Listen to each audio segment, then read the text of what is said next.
श्री शिवाय नमस्तुभ्यम। हर हर महादेव महाराज।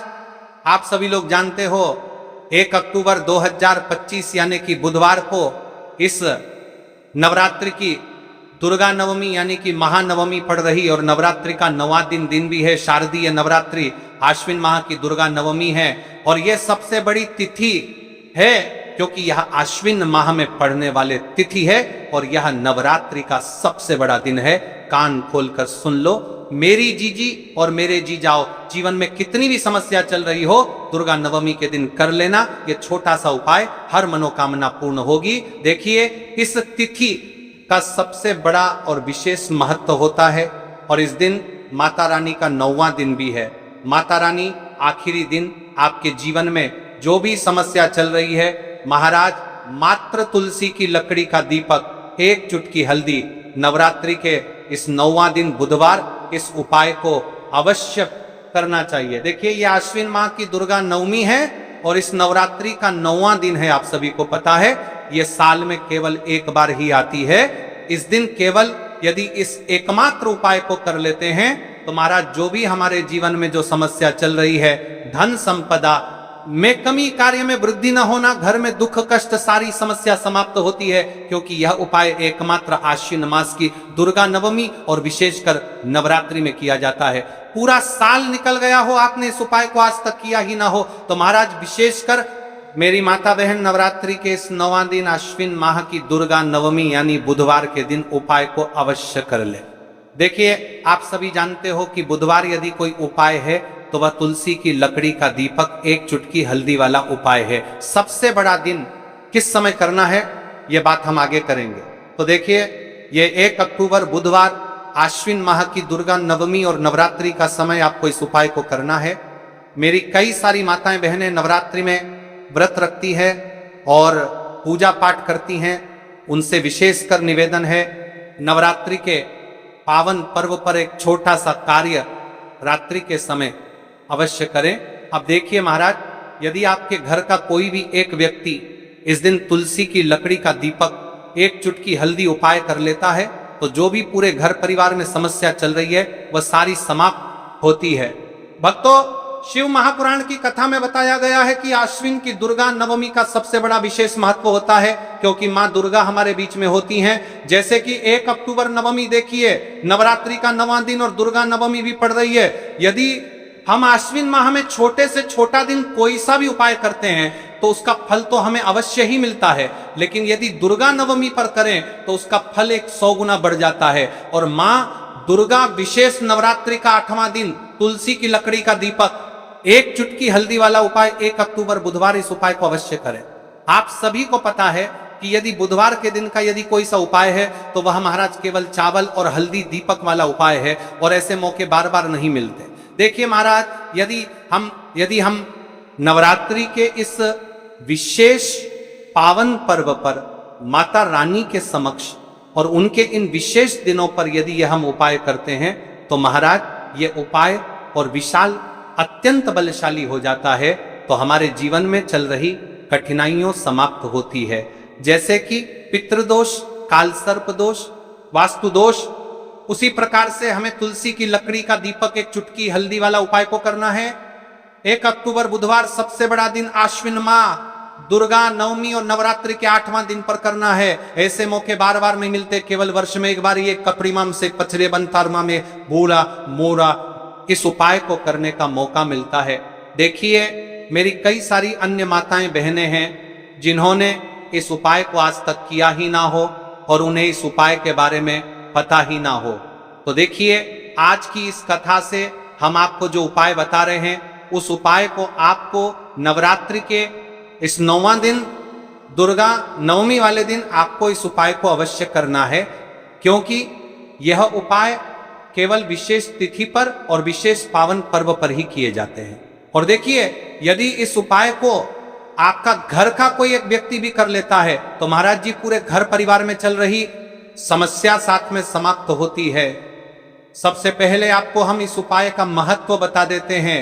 तुलसी की लकड़ी का दीपक घर में माता लक्ष्मी का स्थायी वास करती है क्योंकि यह समर्पण वाला उपाय है और इस उपाय को हम नवरात्रि के 9वां दिन पर कर रहे हैं। तो महाराज यदि लक्ष्मी की समस्या है तो वह समस्या भी समाप्त होगी, जो आपकी मुश्किल समस्या समाप्त होती हैं। और एक चुटकी हल्दी ये शुभ का संकेत है, यानी विवाह में अड़चन आ रही है या फिर कोई कार्य में, तो उसमें अवश्य सफलता प्राप्त होगी। इस उपाय को करने का तो फल हमें मिलता ही है, लेकिन यदि किसी विशेष तिथि पर किया जाए तो उसका भी हमें फल प्राप्त होता है। आश्विन माह यह महीना माँ दुर्गा को समर्पित है। देखिए महाराज जी, हमने हमारी पिछली बार की कई सारी शिव महापुराण की कथाओं में आपको इस उपाय को अच्छे तरीके से बताया भी है और समझाया भी है, लेकिन आज एक बार फिर से हम आपको इस उपाय को समझाएंगे, क्योंकि 1 अक्टूबर बुधवार का दिन सबसे बड़ा और विशेष दिन है।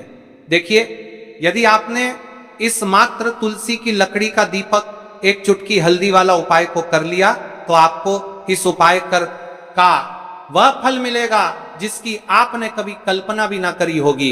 देखिए महाराज जी, जो मनोकामना बड़े बड़े पूजा पाठ से पूर्ण नहीं होती, वह केवल इस आश्विन माह की दुर्गा नवमी के दिन, माँ दुर्गा का 9वां दिन, तुलसी की लकड़ी का दीपक, एक चुटकी हल्दी, माँ दुर्गा का 9वां दिन वाला उपाय को करने से पूर्ण हो जाती है। देखिए, मेरी कई सारी माताएं बहनें हैं जिन्हें पता भी नहीं है कि उनके जीवन में जो समस्या चल रही है उसका कारण क्या है, यानी कि मुख्य कारण क्या है, तरफ चलते किस वजह से यह समस्या है।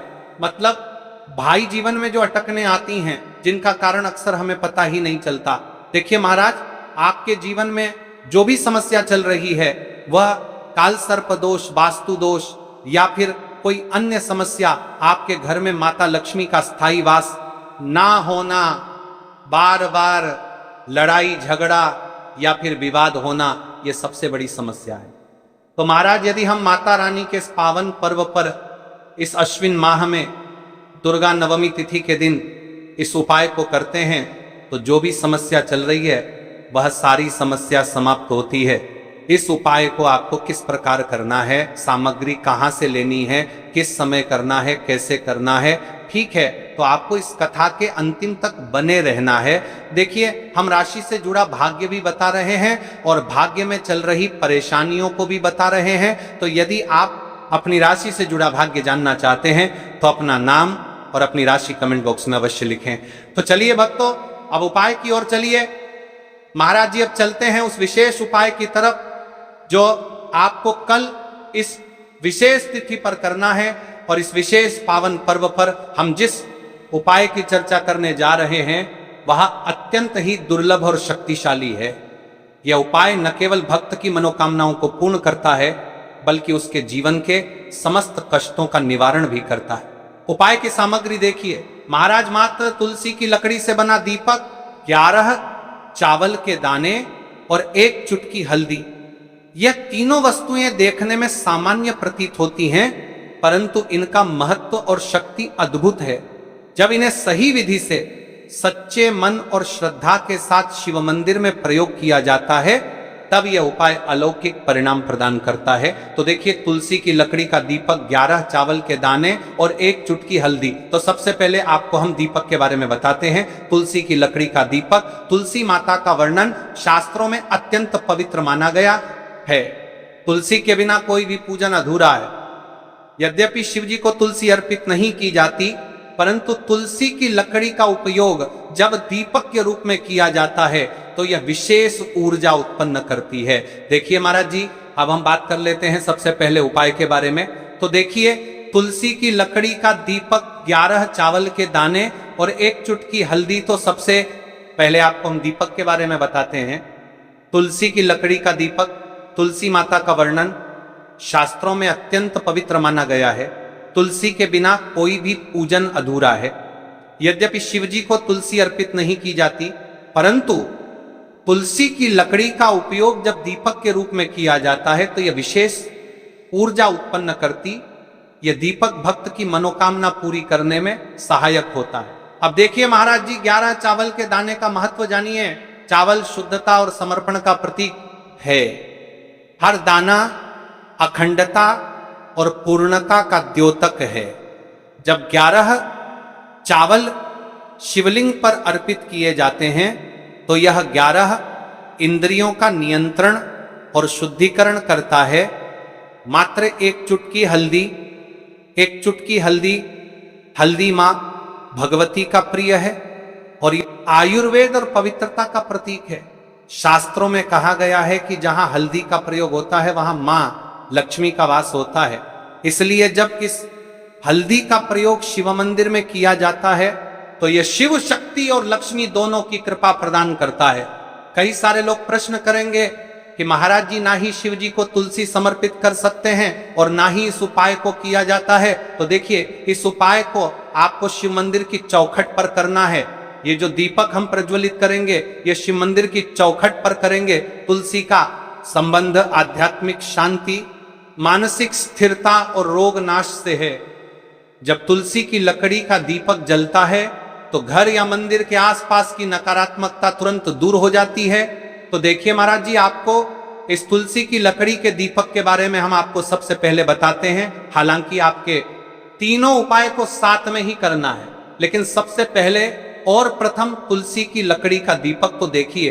तुलसी की लकड़ी प्राप्त करना, यदि घर में तुलसी का पौधा है तो उसकी जड़ के पास की नरम लकड़ी लेनी है। यदि घर में तुलसी का पौधा नहीं है तो बाजार से भी तुलसी की लकड़ी खरीदी जा सकती है। कई सारे घरों में तुलसी का वृक्ष नहीं होता है तो आप यह भी कर सकते हैं।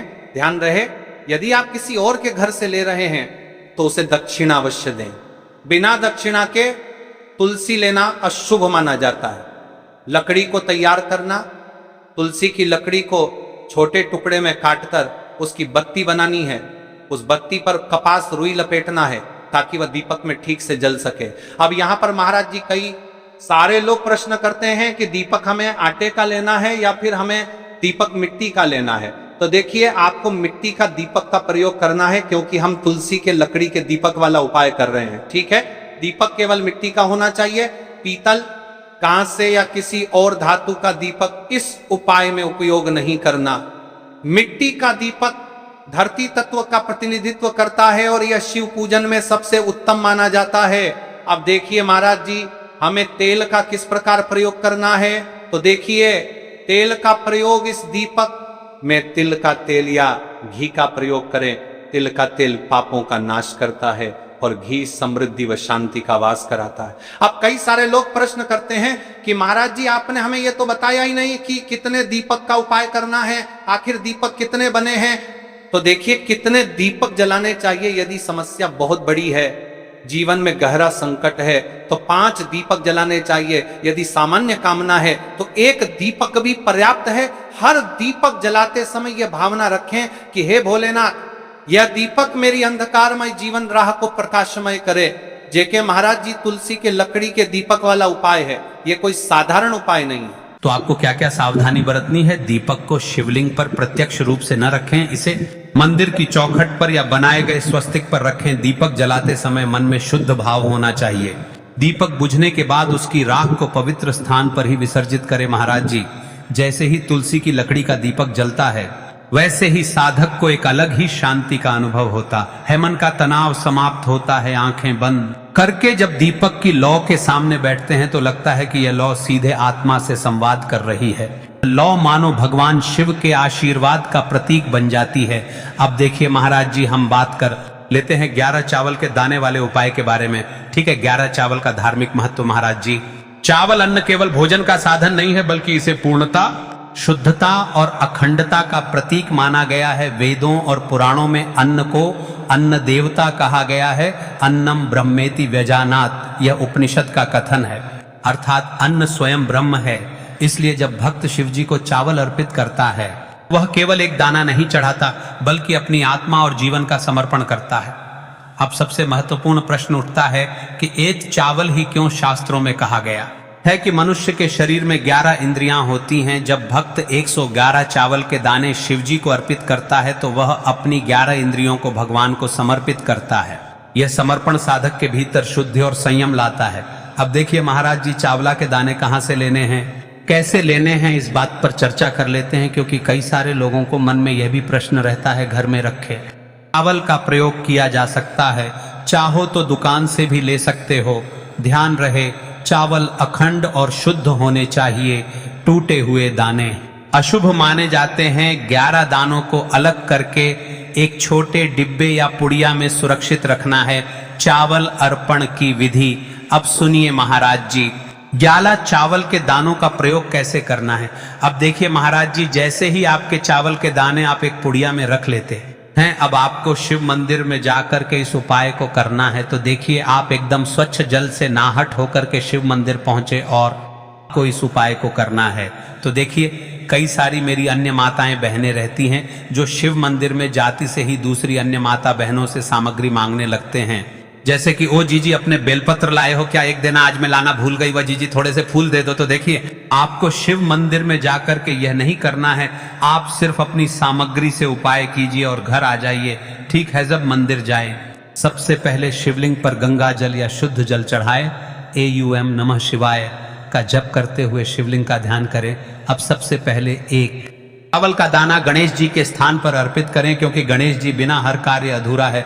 इसके बाद शेष 11 दानों को एक एक करके शिवलिंग पर अर्पित करें। हर दाना चढ़ाते समय मन में एक एक प्रार्थना करें। जैसे पहला दाना, हे शिव मेरे जीवन से रोग दूर करो। दूसरा दाना, हे महादेव मेरे घर में सुख समृद्धि लाओ। तीसरा दाना, हे भोलेनाथ मेरे संतानों को रक्षा दो। चौथा दाना, नौकरी में सफलता दो। पांचवा दाना, मेरे परिवार में एकता बनी रहे।